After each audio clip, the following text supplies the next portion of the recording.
Hey guys, welcome to this week's episode of That Figures. We're going to finish up the WWF LJN line, the Wrestling Superstars line. Not really finish it up as far as how long it's gone, because it goes one more series after this, but this is the last series I had. I got these all somewhere in 88 or 89, but this was it for me. I never got the 1989 line at all. But let's start it off with Slick, the Slickster. Here he is, looking slick, looking dapper, like the hat. Here you go.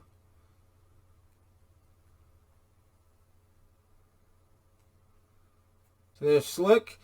We've got his poster and his card. Now, Slick and the next figure in this line are the last ones to have the artist rendition posters. After that, they go to live action. But these still had it, so they must have been the very first wave of 1988. Speaking of which, I got this June 22nd, 1989 at Toys R Us. I got this as a graduation present. I was graduating elementary school. I was graduating 6th grade. And I got this and Super Mario Brothers 2. But we're not talking about Super Mario Brothers 2. We're talking about WWF LJNs and the Slickster right here. So again, June 22nd, 1989 from Toys R Us.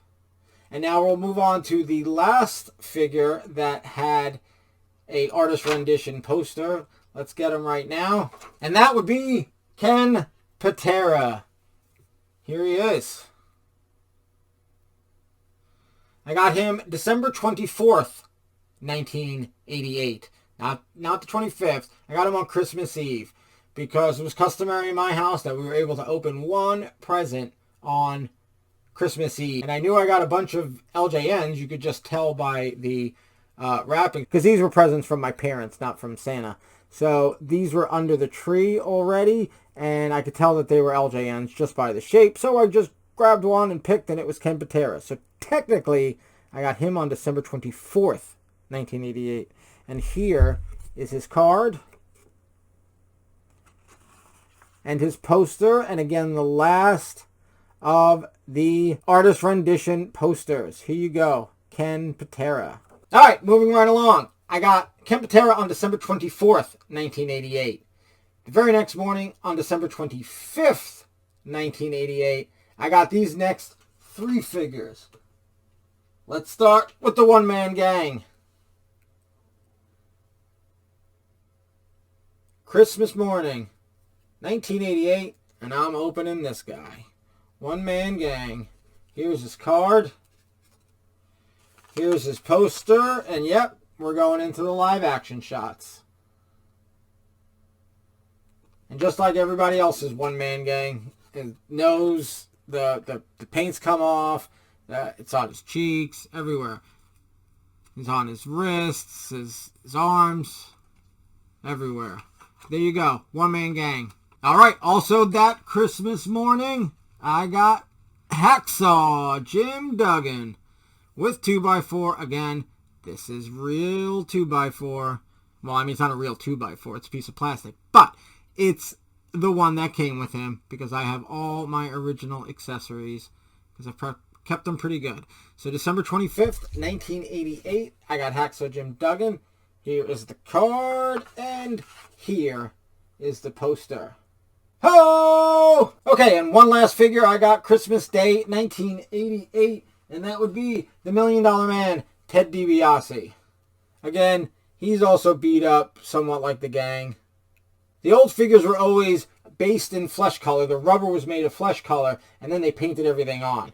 But by this point, they were getting cheap, so whatever color the figure is mostly, that's what they made the rubber mold out of, and then they would paint everything else on top of it, which is why you've got part of their flesh just coming off. So there's DiBiase. Here's his card, and here is his poster. So this line heavily represents Christmas 1988. It's not the only ones I got Christmas 1988. I also got the British Bulldogs in Christmas of 1988. But these were the new figures that I was super excited to get. Not that I wasn't happy and excited to get the Bulldogs, but Christmas 1988 was a pretty good year for the LJN line. All right, and on July 5th, 1989, I got Bam Bigelow. I'm pretty sure, I don't have it written down, but I'm pretty sure I got him from the wrestling ring, ordered him, and got him. Here you go, there's Bam Bam. There's his card. And here is his poster.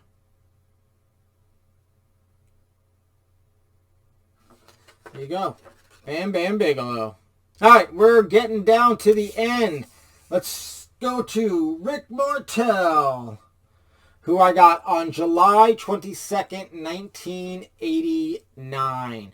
I'm going to be honest. I don't quite remember getting Rick Martel, and I thought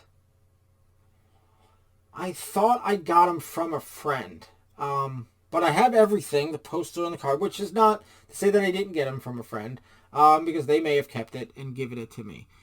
Memory serves, my friend had gotten Rick Martel, and then he had gotten the Strikeforce tag team, so he had an extra Rick Martel, and he gave me that stuff. That's what I think happened, but all I have written down is July 22nd, 1989. So there's Rick Martel. Here is his card. And here is his poster. Also with the sticker on it. Again, I think I was a trendsetter with my friends, and I think they started doing this too.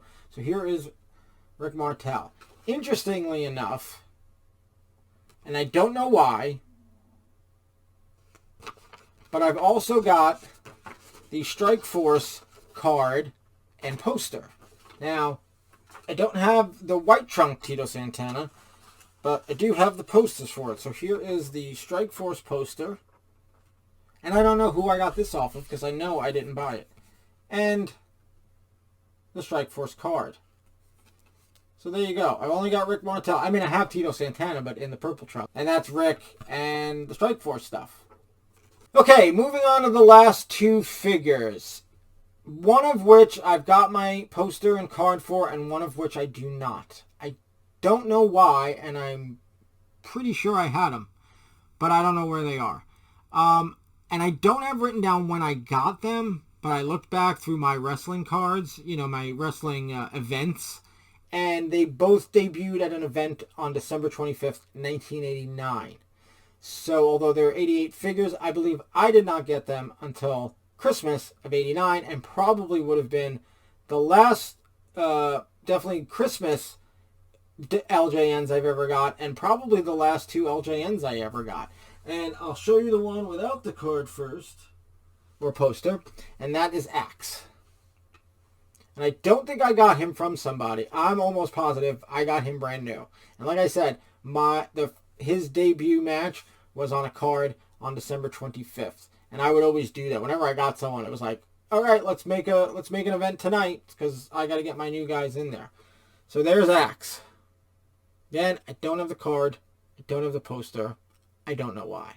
But let's move on to the last guy who also has a debut of December 25th, 1989, which means I must have gotten them for Christmas, although I don't have that specifically written down. I'm just going based on my wrestling events, my LJN events. So that is the Honky Tonk Man. And here you go. Honky Tonk Man and the Honky Tonk Man.